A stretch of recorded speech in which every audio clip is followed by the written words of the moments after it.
Salut tout le monde, c'est Formula Tom. Un petit billet rapide aujourd'hui pour parler de Carlos Sainz. Et oui, encore lui. Il est au cœur du marché des transferts pour 2025. Il faut dire que c'est quand même le seul pilote non Red Bull à avoir gagné une course depuis 2022, George Russell, à la fin de la saison.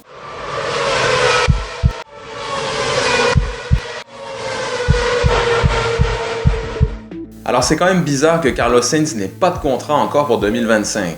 2024, on le sait, ça a été une saison quand même très simple au niveau des pilotes puisque c'était exactement tous les mêmes par rapport à 2023, dans les mêmes écuries, il n'y avait aucun changement. 2026, il va y avoir une très grosse révolution technique, mais là pour 2025, ça va être une révolution vraiment des transferts. Alors on sait depuis le début de l'année que Hamilton va aller chez Ferrari. On a appris cette semaine que Alonso avait confirmé qu'il continuait avec Aston Martin. Carlos Sainz, lui, n'a pas de contrat. On a un siège vide chez Mercedes et on a aussi des petits problèmes là, chez Red Bull. Des petits problèmes. L'écurie gagne tout, ils sont au sommet, il n'y a pas de problème de ce niveau-là. Mais on sait qu'avec l'affaire Horner, il y a des petites tensions entre Christian Horner, Max Verstappen et Helmut Marko. Alors il y a des rumeurs comme quoi Verstappen voudrait peut-être partir de l'écurie. Il y aurait peut-être une clause liée justement à la position d'Helmut Marko dans l'écurie. Et c'est clair qu'un siège Red Bull, tous les pilotes le veulent. Et puis aussi, il y a Perez dans la deuxième Red Bull qui ne donne pas vraiment satisfaction, qui fait un petit numéro 2, mais qui pourrait peut-être faire mieux, même s'il a élevé un peu son niveau de jeu. Donc là aussi, on aurait potentiellement un baquet de libre qui est très intéressant pour d'autres pilotes. Donc avec Hamilton qui a annoncé son départ chez Ferrari, on a vraiment un marché des transferts qui est complètement chamboulé, qui s'annonce passionnant cette année, là, probablement même peut-être plus malheureusement que le championnat du monde en lui-même. Et Sainz est sans contrat alors qu'il a des résultats probants. Il a quand même sa victoire cette année au Grand Prix d'Australie. Et l'année dernière, on le sait, Red Bull a gagné toutes les courses sauf une, c'était à Singapour, et qu'il a gagné Sainz chez Ferrari. Alors il y avait des spéculations aussi avec Alonso, parce qu'on le sait, il est en fin de carrière, il veut gagner, c'est un excellent pilote. On se disait peut-être qu'il pourrait aller chez Mercedes, peut-être chez Red Bull s'il y a quelque chose qui se passe en coulisses avec les problèmes avec Christian Horner. Et non, ça a été officialisé cette semaine, il rempile avec Aston Martin. Et le dernier élément de tout ce micmac, c'est Audi qui arrive en 2026. Donc on le sait, ils sont derrière l'écurie Kick-Sauber, dans les coulisses, ils préparent la voiture, ils préparent les nouveaux règlements. C'est une grosse boîte Audi, c'est une grande marque reconnue.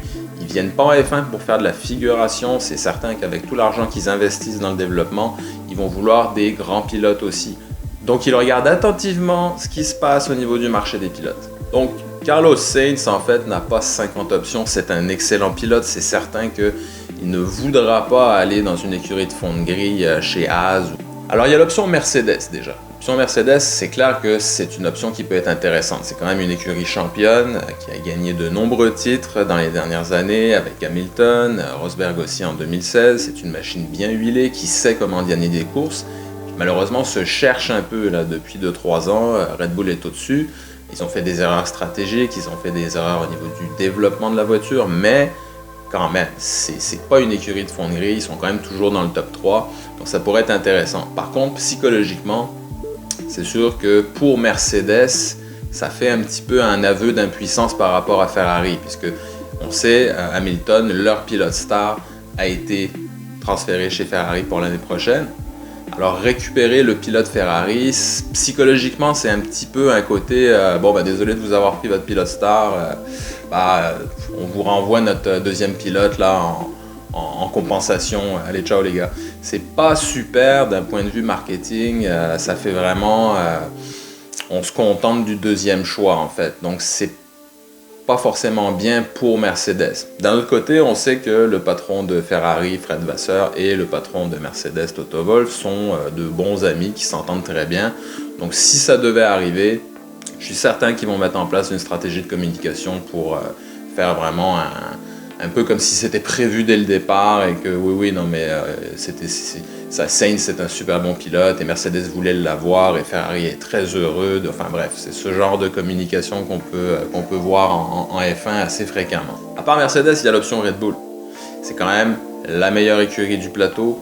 C'est une écurie qui est au sommet depuis longtemps, toujours dans le top 2, top 3, et là qui gagne, c'est une machine à gagner. Là, depuis 2021, 2022, 2023, ils ont tout explosé, et cette année encore, ils continuent de gagner. Donc c'est certain que l'année prochaine, Il risque d'être encore, au moins d'avoir une très bonne voiture, si ce n'est de gagner encore beaucoup de courses, il risque d'avoir une très bonne voiture. Donc c'est certainement un baquet, une place qui est très attirante pour tous les pilotes et Sainz voudrait certainement y retourner si une place se libère. Il y a possibilité d'une place qui se libère parce que comme on a dit, Pérez, même s'il fait le job, mais il le fait de manière un peu erratique. Des fois ça marche très bien, des fois c'est plus compliqué. Est-ce que Sainz ferait un meilleur travail que Pérez? J'en suis convaincu et moi je ne suis pas en Formule 1. Alors imaginez ceux qui sont en F1, ceux qui sont chez Red Bull, Christian Horner notamment, et puis les décideurs, le conseil d'administration. Je pense qu'ils verraient d'un bon oeil d'avoir quand même un meilleur pilote dans le deuxième baquet. Même si on adore Verstappen, qu'il gagne beaucoup de courses et des championnats, il reste que c'est une personnalité qui est quand même très difficile de travailler avec apparemment. Et un électron libre, Verstappen, il pourrait décider en effet du jour au lendemain qu'il en a marre, claque la porte, contrat ou pas, lui c'est terminé, il va ailleurs ou il quitte la Formule 1. Donc il faut avoir quand même un plan B solide et Carlos Sainz c'est clairement ça a été un plan B pour beaucoup d'écuries, mais qui pourrait être un plan A sans problème. On le voit, il est très bon, il est très fort, il est constant, il est rapide.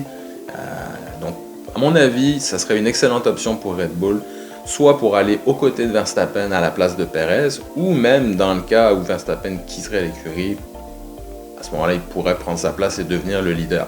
On sait que Verstappen et Sainz ont été coéquipiers ensemble à leur première saison chez Toro Rosso. C'était en 2015, ils ont commencé ensemble. Verstappen a ensuite rapidement été promu chez Red Bull pour remplacer Daniil Kvyat qui ne donnait pas satisfaction. Et d'un point de vue marketing, communication, Red Bull ne serait certainement pas contre récupérer un ancien talent de leur programme junior. Toute la carrière de Sainz, dans le fond, a été gérée par Red Bull dans les formules de promotion avant qu'il quitte le giron en partant chez Renault, puis McLaren, puis Ferrari. Mais c'était un pilote Red Bull, Sainz, avant.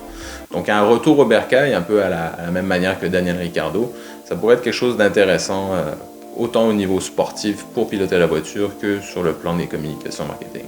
Bon, alors ceci dit, on est quand même au début de la saison, on a juste eu quelques grands prix. Traditionnellement, c'est vraiment à la pause estivale au mois d'août que les contrats se signent en coulisses et on a les annonces qui sont faites en septembre. Cette année, c'est assez spécial d'avoir toutes ces annonces comme ça de Ferrari avec Lewis Hamilton, de Alonso qui prolonge chez Aston Martin aussitôt dans la saison. Donc on peut s'attendre quand même que Sainz continue un petit peu son analyse du marché et les écuries aussi vont continuer à analyser ce qui se passe avant de prendre leurs décisions. Moi, si je devais y aller d'un petit prono personnel, je verrais bien Sainz retourner chez Red Bull, oui, remplacer Pérez. Je pense que ça serait quelque chose de tout à fait réaliste, très intéressant pour les deux parties, très intéressant pour les spectateurs aussi.